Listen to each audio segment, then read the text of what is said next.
오늘은 읽은 말씀대로 온유한 자는 복이 있나니 그들이 땅을 기업으로 받을 것이며, 이 말씀을 묵상해 보도록 하겠습니다. 팔복은 여러분 8가지의 복이라 그러죠. 팔복이라고 하니까. 근데 이 팔복은 사실은 보면 별개의 어떤 8가지가 아닙니다. 덩어리는 하나입니다. 팔복이라고 하는 덩어리가 하나예요. 그런데 가만히 보니까 심령이 가라는 복도 있고, 애통하는 복도 있고, 온유한 복도 있고, 이게 이제 여러분이 그래요. 무슨 다이아몬드 하나가 덩어리가 하나 있다 그럽시다. 그러면 덩어리는 하나인데 각도에 따라서 빛깔이 다 다른 거죠. 파란빛도 빨간빛도 아주 영롱한 빛도 다양한 이 색의 그 보화의 광채가 보이듯이, 예수님이 말씀하는 팔복은 하나의 보석이라고 생각한다면 8가지의 색깔이 보인단 말이에요. 가난한 심령이 보이고, 애통하는 심령, 온유한 심령이 보이고. 그러니까 이 덩어리는 하나예요. 그러니까 이 팔복을 가만히 유심히 보면 별개의 특별한 어떤 것이 툭툭 튀어나온 게 아니라 그 놀라운 복을 다양한 각도에서 바라보는 그런 의미가 깊다는 것을 알 수가 있습니다. 그리고 지난 시간에는 애통하는 자는 복이 있나니 저희가 위로를 받으며, 그러니까 여러분 팔복은 가만히 보면 상식적으로는 우리하고는 맞지가 않아요. 우리 인간 생활 속에 아무나 붙잡고 물어보세요. 가난한 심령이 복이 있는지 물어보세요. 무슨 소리야? 부자라야 복이 있지. 이런 얘기 나올 거예요, 내 말이, 그죠? 누구 길 가는 사람 붙들어 보세요. 애통하고 슬퍼하고 통곡하는 사람 복이 있어요? 물어보면 무슨 소리요? 늘 기쁘고 즐겁고 쾌락 누리며 살아야 즐겁지. 그게 복이지. 눈물 뿌리고 통곡 뿌리는데 그게 무슨 복인가? 그렇게 얘기할 사람 모두가, 그죠? 그러니까 팔복은 우리의 삶 속에는 정말 동떨어진 얘기란 말입니다. 그런데 우리 예수님이 하늘의 진리를 얘기하는 거예요. 그러니 얼마나 이 말씀이 오묘한 겁니까? 그 영적인 얘기란 말이에요. 이게 눈에 보이는 물질적인 것보다는 영적인 것이 더 귀하고 그게 가치가 있는 거예요. 이거는 늘 듣는 얘기잖아요. 따지고 보면 여러분, 눈으로 보이는 건 가치를 더 우리 귀하게 여깁니다. 그걸 안 보이는 건 별 가치 있게 여기지 않아요. 돈 많은 게 좋아요? 행복한 게 좋아요? 둘 다. 누가 그런 말 못해? 그런 말 말고 선택을 해야 한다면 여러분, 물론 돈 많은 거 할래요? 행복할래요? 그럼 돈 많은 사람 맨날 싸워가지고 막 욕하고 나오고 막 음악, 하늘나라에 보이지 않는 이 보화, 이걸 주님께서는 진리로 우리에게 설명을 해주신 팔복으로 쫙 나열해가지고, 그러니까 눈에 안 보이는 이 복의 개념이기 때문에 팔복 그래도 교회 다니는 사람 팔복 해야 줄 몰라요, 사실은. 그만치 우리 주님께서 하시는 말씀하고 우리의 삶의 현장하고 간격이 자꾸 벌어지는 것 같아요. 우리는 자꾸 물리적인 거, 세상적인 거, 눈에 보이는 것만 자꾸 추구하고 따라가잖아요. 그러나 성경은 더 신령하고 더 하나님 나라, 더 영원한 거, 더 참된 거. 우리는 잠시 보이는 거, 헛된 거, 그냥 지나가는 거, 그거 찾았으면 그냥 토끼를 사냥하듯이 그거 잡으려고 그럽니다. 잡아봐야 아무것도 없어. 그러니까 팔복은 그런 의미에서 주님께서 우리에게 하시는 말씀이니까 잘 우리의 가슴 속에 새겨들으면서 복이, 그 8가지 복이 여러분의 가슴 속에 다 있기를 축원드립니다. 가슴 속에 있어야 됩니다. 오늘은 온유한 자는 복이 있나니 그들이 땅을 기업으로 받을 것이며, 이거 한번 묵상해 봅시다. 온유한 자가 복이 있다. 온유가 뭐예요? 온유? 그 사람 참 온유하다, 그러죠? 그러니까 이 온자는 따뜻할 온자에다가 부드러울 따뜻하고 부드러운 사람이 복이 있다. 왜요? 그 사람 땅을 기업으로 차지한다, 이 말씀입니다. 그런데 이 말씀을 글자 그대로 생각하면은 정말 이해가 안 돼요. 심령이 가난한 자는 복이 있다는 것은 어느 정도 이해는 돼. 그런데 온유한 자는 복이 있는데 무슨 복이요? 땅을 기업으로 차지한다는 얘기요. 그럼 우리 글자 그대로 풀이해서 얘기해 봅시다. 세상에 마음 부드럽고 온유하고 이런 사람은 다 부동산 많이 가져 있겠네. 그래요, 안 그래요? 그럼 돌아보세요. 주변에 정말 땅 많이 가지고 기업 큰 기업 가진 사람 마음이 온유한지, 아, 그 사람들 도리어 거칩기다. 도리어 땅 한 평 때문에 뭐 소송 걸고 사람 죽이고 그렇게 거친 사람이 오히려 땅도 많이 가져 있어. 온유한 사람은 땅 다 뺏겨 그냥. 그런데 예수님은 온유한 사람은 땅 차지한다고 그랬으니까 이해가 됩니까? 안 됩니까? 될 듯 말 듯 하죠. 집으면 될 것 같고. 오늘 이 말씀을 생각해 봅시다. 이 말씀이 우리가 이 말씀을 글자 그대로 이해한다면 제가 뭘 예를 들 수 있나 그러면 짐승 세계를 한번 봅시다. 짐승은 사나운 짐승이 넓은 땅 차지해요? 보드라운 짐승이 넓은 땅 차지합니까? 여러분 말하는 각도 다 다른데요. 사나운 짐승들은 넓은 땅에 거닐지를 못해요. 항상 숨어서 어둠침침한 곳에 뭐 먹이가 있으면 집중 사냥하지만 또 보면 어두운 곳에. 예. 근데 뭐 부드러운 이런 짐승들, 뭐 사슴, 양떼다라든지 이런 짐승들 넓은 평원을 다니면서 풀을 떠들잖아요. 예. 그러니 짐승 세계에 보면은 이해가 어느 정도 우리가 이해가 가요. 예. 사나운 어떤 일이라든지 그런 삽갱이 같은 것은 음성동물이기 때문에 그냥 넓은데 그냥 이렇게 자유롭게 거닐지 못합니다. 얼마나 경계심이 심한지 조그만 무슨 이상 일에서 막 숨고 이러잖아요. 예? 우리나라에 여러분 이 산야에 호랑이가 있어요, 없어요? 있어요? 예. 봐야 알지 뭐. 그런데 여러분 산토끼 뭐 사슴 무슨 뭐 이런 거 있어요, 없어요? 예. 많이 해요, 많이 해요. 예. 그리고 온유한 짐승들은 우리 대한민국 산야에도 마음대로 다니고요. 예? 근데 사나운 이런 일이라든지 호랑이는 보이지도 않아요. 그런 거 생각하면 예수님이 온유한 이 자의 복에 대해서 말씀하셨는데 우리 어느 정도 이해가 가요. 아, 그렇구나. 사람도 마찬가지구나. 사람도 온유한 심령이 더 좋은 땅을 차지하고, 예, 그렇지 않으면 아주 입지가 굉장히 좁아진다는 그런 의미입니다. 자, 좀 더 이 말씀을 성경적으로 들어가서 생각해 봅시다. 한번 따라해 봅시다. 온유한 자는 복이 있나니 그들이 땅을 기업으로 받을 것이며. 예, 이 글자 그대로는 우리가 쉽게 이해할 수 있는 이 말씀이 아닙니다. 근데 성경을 들어가 보면 민수기에 들어가면 무슨 얘기가 있냐면 하나님께서 모세가 나와요. 뭐가 나온다고? 예, 모세. 모세는 산수를 못하는 것 같아요. 모세니까. 그런 농담이 있습니다만 하나님께서 모세에게 뭐라 그랬냐면은 모세에게 하신 말씀이 아닙니다. 그 민수기 12장에 들어가면 모세가 이방 여자를 취한 경우가 있어서요. 자기 본부인이 죽고 이방 여자 구스 여자를 자기 아내를 취했어요. 구스 여자는 피부색으로 까만 여자입니다. 그러니까 모세의 형제들 미리암 아론이 자기 형제 모세가 그런 결혼을 했다고 비난을 했어요. 여러분 우리나라도 예를 들어서 뭐 피부 까만 며느리를 데려오거나 사위나 데려오면 여러분 형제들이 왜 그런 외국인하고 막 결혼하는 이렇게 비난할 수도 있겠잖아요, 그죠? 모세의 형제들도 모세가 그런 결혼을 하니까 비난을 했어요. 뭐라고 비난했는지 모르지만 어쨌든 비난했다는 겁니다. 예. 그런데 하나님께서 그 세 사람을 성막 앞에다 부르다가 이 하나님이 하시는 말씀이 있어요. 너희들이 내 종 모세를 비난했는데 하나님이 딱 변호를 하는 거예요. 이 모세는 세상의 모든 사람보다 온유함이 가장 온유한 사람이다.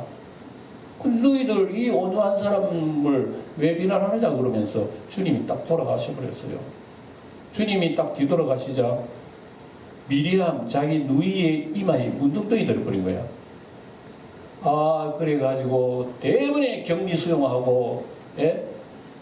혼자 떨어져 살 수밖에 없어요. 그래서 이 광경을 보고 모세가 하나님 앞에 기도를 드립니다. 예? 자기를 비난했던 누이를 위해서 간절히 기도를 하니까 하나님께서 용서를 하십니다. 용서해도 문둥병이 들었으니까 일단은 율법대로 진 바깥에 7일 동안 있다가 다시 돌아오라고 하나님께서 그렇게 얘기하셨습니다.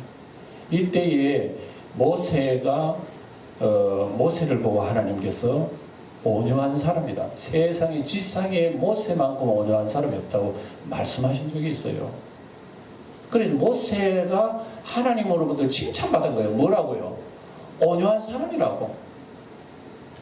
근데 우리 성경을 가만히 보면 모세는 과연 온유하고 부드럽고 그렇게 따뜻한 그런 사람인가? 그렇게 유한 사람인가? 보면은 그렇게 생각대로 온유한 사람은 아닌 것 같아요. 왜냐? 출애굽기를 가만히 보면 모세가 그 왕궁에 살 때에 자기 민족 히브리 민족의 사람이 애국 사람에 의해서 괴로움을 받아요. 고통을 받고 고난을 받고 있어요. 이때 모세가 화가 나가지고 돌을 들으다가 애국 사람을 쳐 죽여버렸습니다. 그러고 난 뒤에 그게 소문이 나가지고 왕의 귀에 들어간 거예요. 그러니까 이 모세가 겁이 나서 그 시간으로 출애굽을 해버린 거예요. 어디로? 미디안 광야로 도망가 버렸어요. 이렇게 해서 모세의 제2의 인생이 새롭게 시작되잖아요.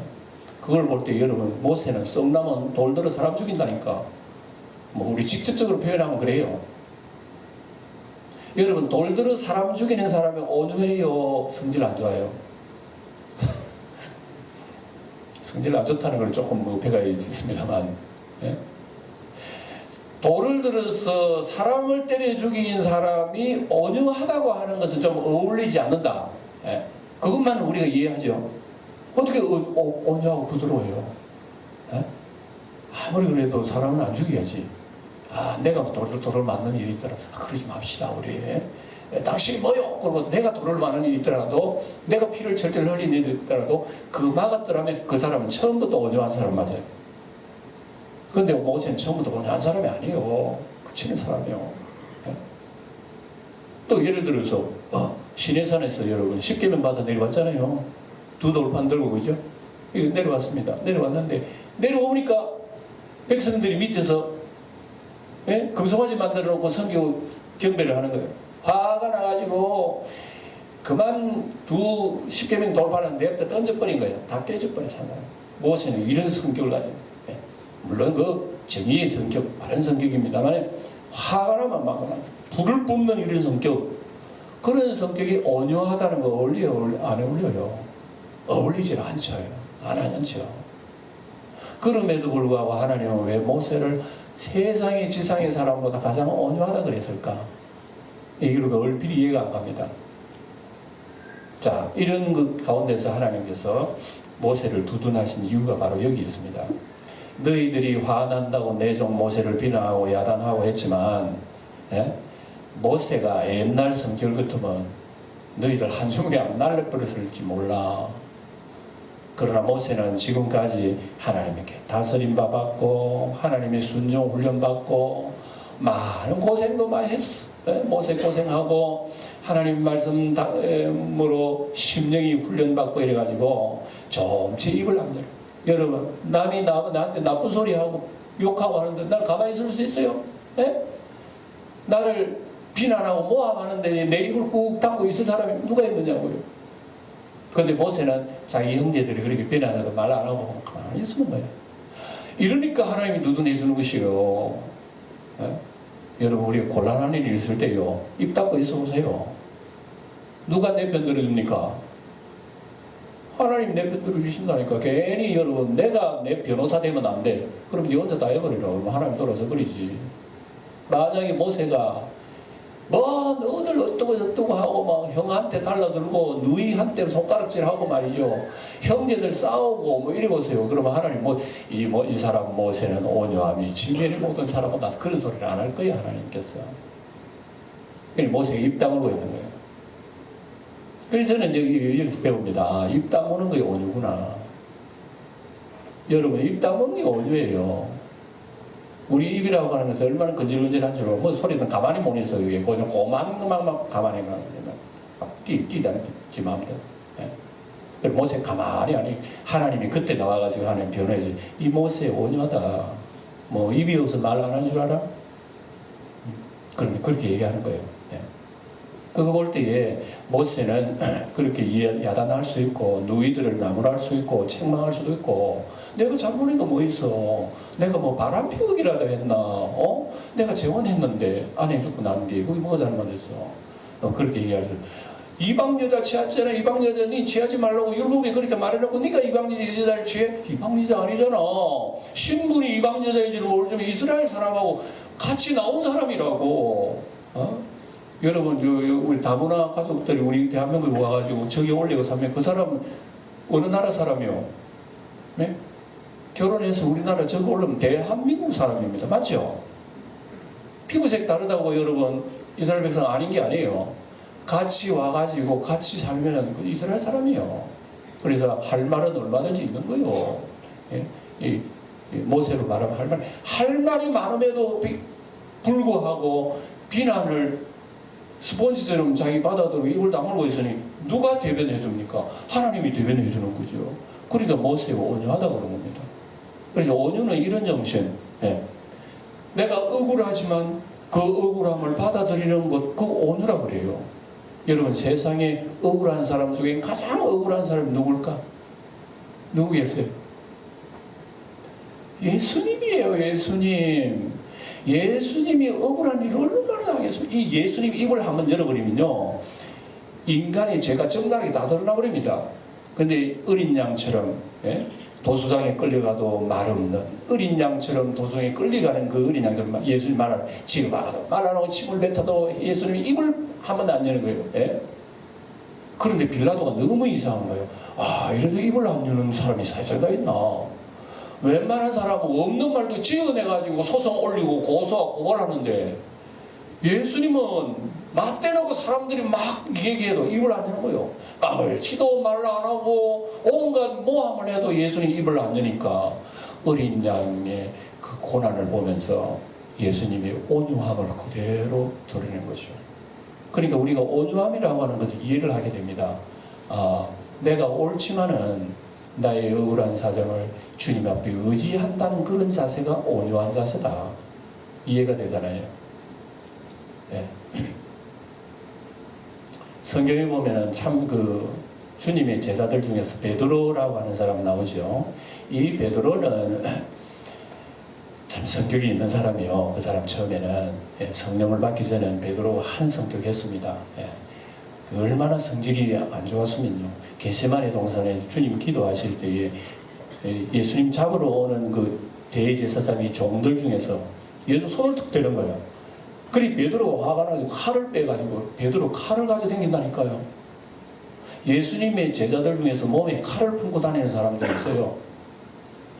그래서 이것은 그 당시 정치적으로 열성당원들이 있습니다. 열성당원들이 만약에 우리나라가 위험하고 외국인들이 이방 적들이 여차하면 우리가 괴로움 당할 때 칼을 끄시면 된다니까. 오늘날 미국 사람들 어디 가면 다 권총 차고 다녀요. 권총. 여차하면 권총 꺼내요. 쏘려고 이러잖아요. 옛날에 그런다니까. 그러니까 내 몸속에 벌써 칼을 지니고 다니고 권총을 다 지니고 다녔다는 그 자체는 여러분 이 온유하고는 거리가 멀잖아요. 전혀 멀은 거예요. 그리고 여러분 베드로는 원래는 그런 칼을 차고 다니는 사람이에요. 예수님의 제자가 되어도 칼을 차고 다니니까 기가 막히잖아요. 목사의 품속에 칼을 차고 다니니까 제가 목사인가 봐. 베드로는 그랬어요. 그래서 여차할 때 칼을 휘둘러 버렸어. 그러니까 한 사람 기가 떨어져서 탁 피하는 바람에 안 피해서만 아마 바로 찔렀을 거예요. 피하는 바람에 그 사람 기가 떨어져 나온 거예요. 그래서 기가 떨어진 길을 예수님 주워가지고 주섬주섬 떠서가지고 붙였어요. 이렇게 만져가지고 이것까지 참으라 이러시면서 온유의 상징 되시는 예수님이요. 자기를 죽이려고 잡아가는 사람이 길을 고쳐주고 낫게 해주시 이게 온유라는 거예요.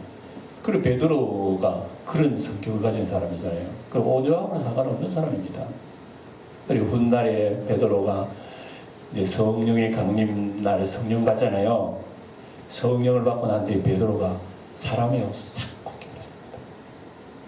그래서 온유라고 하는 것은 타고난 부드러운 말을 얘기하는 게 아니에요. 여러분 사람 성격 중에서도 타고난 유한 성격이 있잖아요. 우리 주변에도 그죠? 저 사람 마음이 참 유해. 타고난 성격입니다. 타고난 성격을 온유라 하지 않습니다. 어떤 성격입니까? 성령을 받아서 변화되는 인격을 온유라 그래요. 예. 옛날부터 한중 날아갔어요.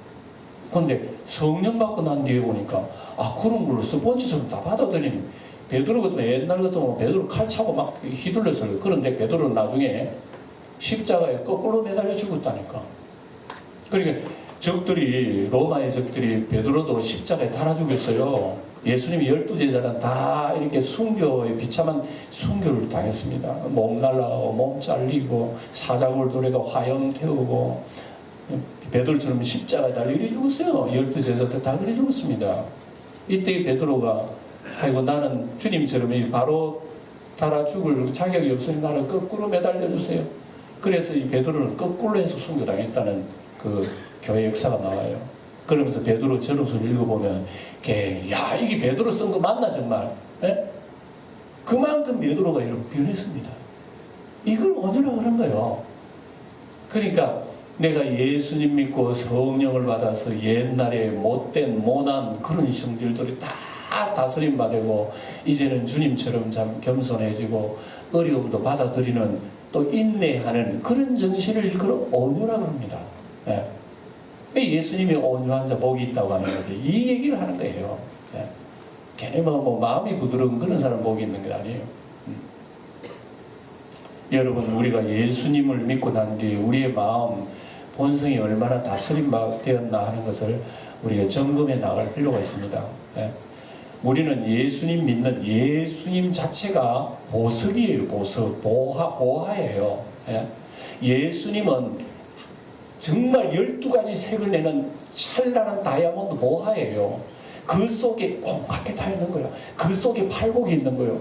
그래서 이렇게 보면 또 빛이 다르고 저렇게 보면 빛이 다른 그 속에 있는 거예요. 여러분도 예수님을 모시고 있는 보화를 가지고 있는 분들이에요. 여러분 속에도 팔복이 있는 분들이란 말입니다. 그런데 아직도 팔복 빛을 내지 못하는 경우가 있어요. 왜냐? 그 속에 먼지가 묻어 있거든. 예수님 속에 먼지가 묻어 있고 여러 가지 그게 빛을 발산하지 못하는 우리의 정욕들이 그게 다 얹혀 있다. 이것을 닦아내면요 영롱한 빛, 아름다운 빛을 낼 수가 있는 거예요. 우리 주님께서 오늘 우리에게 주신 이 복 중에서 이걸 지적을 하고 있으니 없는 걸 받는 게 아니요 있는 걸 드러내는 것이 팔복이라는 것을 여러분 기억해야 됩니다. 믿어집니까? 팔복은요 그냥 달라 해고 떨어지는 게 아니에요. 이미 받았다고 해요. 예수님 속에 다 있는 거예요. 예. 그리고 이런 자가 복이 있습니다. 왜 복이 있습니까? 땅을 기업으로 받는다. 네. 성경에 보면 어쨌든 참 예수님의 12제자들 중에서 그친 사람들 한두 사람이 아니에요. 사도 요한은 별명이요 사랑의 사도라 그럽니다. 무슨 사도라고요? 네, 사랑의 사도라 그럽니다. 사도들 별명이 있어요. 사도 요한은 사랑의 사도라 그럽니다. 왜 사랑의 사도냐면은 원래 사도 요한은 성격이 번개 같아. 예수님이 그런 말씀을 너는 우리의 아들이라 그래라. 너 형제 야고보 요한이 성격이 얼마나 불같던지 확 하는 거야 그냥. 예? 그래가지고 예수님이 너는 우리의 아들 번개의 아들이다. 예. 이렇게 별명까지 적어버렸어요. 근데 훗날 이 사도 요한이요 성령 받고 변화 받고 난 뒤에 주님의 귀한 종이 되는데 마지막까지 요한 1, 2, 3서를 다 기록하면서요 그 요한 1, 2, 3서에 보면은 사랑이라는 단어가 얼마나 많이 나오는지 몰라요. 예. 사랑하는 자들아 우리가 서로 사랑하자. 사랑은 하나님께 속한 것이니 우리가 서로 사랑하면 하나님은 우리 안에 거하고 우리도 하나님 안에 거한다는 이런 말씀들이 많이 기록되어 있어요. 그만큼 거칠고 거친 사람이 어떻게 사랑의 사도가 됐나 이겁니다. 이것을 어떻게 온유한 사람이 됐나 이겁니다. 다른 거 없어요. 하나님으로부터 은혜 받으니까 그래 돼버리네 사람이요. 여러분 믿습니까? 우리 영광의 우리 모든 성도 여러분, 우리 모두 하나님의 은혜 받으시기 축원합니다. 하나님의 성령의 은혜를 받으시고 말씀의 은혜 받으시고 가슴 속에 우리 주 예수님이 우리의 심령을 만져주시기를 축원합니다. 네. 그렇게 되면요, 우리도 우리 속에 있는 묻어있는 여러 가지 이 오물들 때문에 빛을 발하지 못하는 것이 조금씩 드러나요. 네. 성령의 열매는 몇 가지요? 9가지죠. 9가지 여러분 있으면 아멘 하시기 바랍니다. 자신 없네. 제가 얘기 드릴게요. 여러분 가슴 속에는 성령의 9가지 열매가 있습니다. 그런데 왜 대답을 안 하는 줄 아십니까? 그 열매가 아직 덜 익어 그런 거예요. 여러분, 덜 익은 요만치 피는 사과나무 열매, 야, 열매 많이 열렸다. 누가 그래요? 그렇게 익어야 그래도, 야, 사과나무 열매 열렸다 그러지. 우리는 성령 받고 예수 믿어서 이미 성령의 9가지 열매는 잠재적으로 있는 요만큼. 어떤 사람은 조금 빨개졌어. 또 어떤 부분은 또 익었어. 어떤 부분은 덜 익었어. 이런 것이 있어요. 그러니까 우리가 자신있게 있습니다. 얘기 못하는 건 여러분 겸손일 수도 있고, 또 한 가지는 아직도 우리 좀 익어가야 할 것이 있다는 그런 의미이기도 해요. 예. 그리고 우리 속에는 주님이 주신 이런 팔복에 좋은 것이 있는데, 우리가요 주님으로부터 모세처럼 하나님의 말씀으로 다스림받고 기도 생활하는 가운데서 주님이 순종하는 법 배우고 말씀으로 가슴 속을 닫고 이렇게 해나가면 점점 여러분 속에 팔복이 드러날 뿐이, 하나님 주신 것이 드러날 뿐이, 여러분 속에 있는 예수님의 보화가 드러날 뿐이, 발견될 때는 여러분 재산 다 팔걸요. 내 속에 예수님이 발견되면요, 내 걸 아까워하지 않고 주님 앞에 헌신하는 역사가 나타난다니까요. 시간도 안 아까워요. 그분을 위해서 내가 자존심 상하는 것도 좀 괜찮아요. 그분을 위해서 내가 좀 고난당하는 건 내가 자체할 수가 있어요. 이건 내 속에 예수를 발견했을 때, 팔복의 모습들을 발견했을 때만 가능한 거란 말입니다. 그러니까 여러분, 온유라고 하는 건 이런 거예요. 우리가 지금까지 모세도 그런 거친 사람인데 온유한 사람이 돼가지고 주님으로부터 칭찬받았구나. 예수님은 처음부터 온유한 사람이라고 그랬어요. 수고하고 무거운 짐진 자들아 다 내게로 오라. 나는 마음이 온유하고 겸손하니 누구든지 내게 와서 내게 배우라. 나의 멍에를 메고 나의 배로 배우라. 그리하면 너희 마음의 쉼을 얻으리니 그랬죠. 그 말씀 속에는 예수님이 온유는 그거 배워야 되는 거구나. 그래서 우리 예수님의 말씀과 예수님으로부터 신앙을 자꾸 배워나가면요, 우리 속에 주님 주신 것이 반짝반짝 빛나게 되는 겁니다. 이게 온유입니다. 그래서 우리 예수님을 믿게 되면 예수님의 온유도, 십자가에 죽으신 예수님이 십자가에 한마디 불평 안 하시고, 여러분 십자가에 달린 옛날의 강도들은요, 전설에 의하면 십자가 달리면 원래 욕하고 죽는데요. 아마 나무 얘기할 거 없이 우리나라 사형수들도 사형당할 때에 저 간증 얘기를 들어봤는데요. 사형 틀에 딱 올라가기 전에 온갖 욕을 다 하고 죽는데요. 자기를 잡았던 판사, 또 경찰은 마음에 안 들던 사람, 평소에 자기 감정 안 좋은 사람, 온갖 쌍욕 다 하고 욕 다 퍼붓고 죽는데요. 사형수 그래야 된대. 원래 로마 나라에도 십자가 달려 죽는 사형수는 욕하고 죽어요.